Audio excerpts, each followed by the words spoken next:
Never heard a thing about it. See, I wasn't ready for it. And I just had no idea of anything like that coming on. Well, the greatest thing that upset me the most is the amount of people that was getting killed.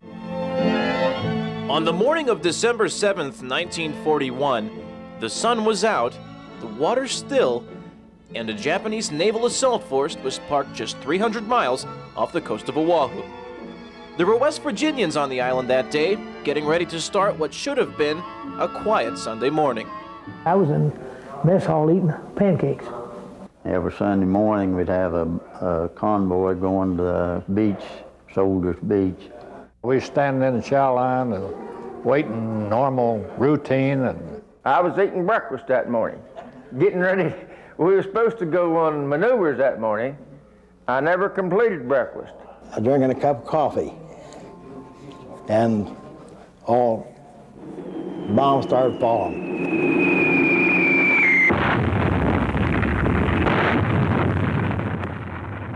At 5 minutes before 8 o'clock, the first wave of 353 Japanese planes emerged from the clouds and launched a surprise attack on the U.S. Pacific Fleet at Pearl Harbor. Hundreds of men from West Virginia manned their battle stations. this is the real thing. Come over the radio. The Japanese has attacked the Pearl Harbor. Airplanes coming in different directions, every way. Every way you look, be airplanes. I saw one a Zero come in strafing our barracks. That was when I was up there getting my lunch, waiting to get my lunch.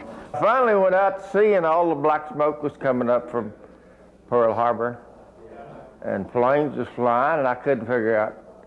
I walked out front, and all of a sudden there's a plane coming down between my barracks. Well, we heard the bombs going off and looked up and saw the planes and black smoke were coming up. And then after that, anti-aircraft were firing, the shells were bursting in the air. The attack lasted 2 hours. The USS Arizona, Oklahoma, and Utah all sent to the bottom of the harbor. So was the USS West Virginia. And it was an awful mess down there. I figured it was terrible when the first day that they bombed it. Bodies all over the place and ships sinking, smoke and burning. Grease, bodies, ships turned over on the side. Arizona's still smoking.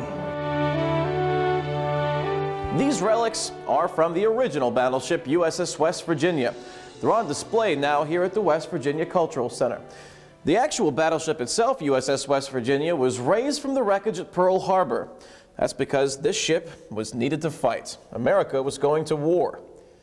The mastermind of the Pearl Harbor attack, Japanese Admiral Isoroku Yamamoto, would later say to his superiors in Tokyo, "I fear that all we have done is awaken a sleeping giant and fill him with a desire for vengeance." He was right. December 7th, 1941, a date which will live in infamy. The United States of America was suddenly and deliberately attacked by naval and air forces of the Empire of Japan. President Roosevelt sent America to war with his declaration. Soldiers and sailors from West Virginia who lived through Pearl Harbor would fight in places like Tarawa, Iwo Jima, France, Italy, Africa, Guadalcanal. America would triumph, but not everyone would make it home. And no one at Pearl Harbor would forget that quiet Sunday morning in December.